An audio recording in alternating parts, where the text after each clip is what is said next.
जिंदगी हमसे रोज नए उत्तर मांगती है। वह बंधी हुई धाराओं में नहीं रुकना चाहती। जो कौम रुक जाती है वह पिछड़ जाती है।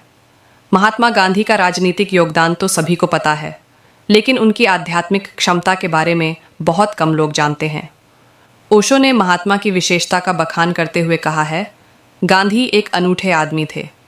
मैं मानता हूं कि गांधी ने हिम्मत की थी। उनके पास तैयार उत्तर नहीं थे।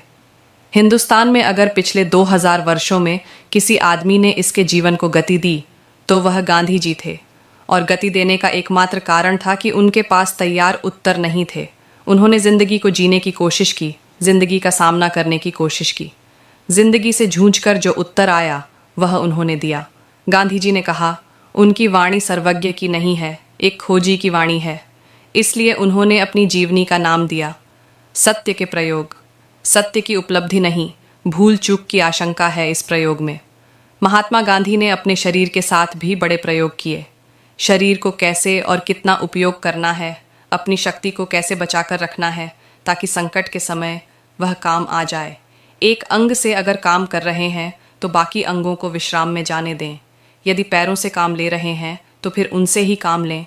पूरे शरीर को तनाव से न भरें।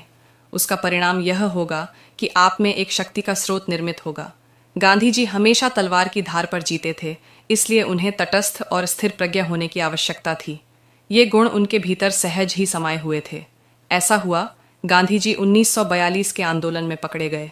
वह जब सभा से घर पहुंचे तो उनके सचिव महादेव देसाई ने उनसे कहा कि बापू, अब देर नहीं है कि पुलिस आती होगी। आपके ऊपर वारंट है। सारे लोगों के हाथ पैर कांप रहे हैं और सारे लोग घबराए हुए हैं। गांधी जी ने ऐसे सुना मानो किसी और के बारे में बात हो रही है। वह बोले, पुलिस को आने दो, मैं तब तक थोड़ा विश्राम कर लूं, एक झपकी ले लूं। गांधी जी लेट गए और उन्होंने झपकी लेनी शुरू कर दी। पुलिस आई। सारे लोग घबराए हुए थे। उन्हें लग रहा था कि हुकूमत कहीं उनको जिंदा ही न छोड़ दे।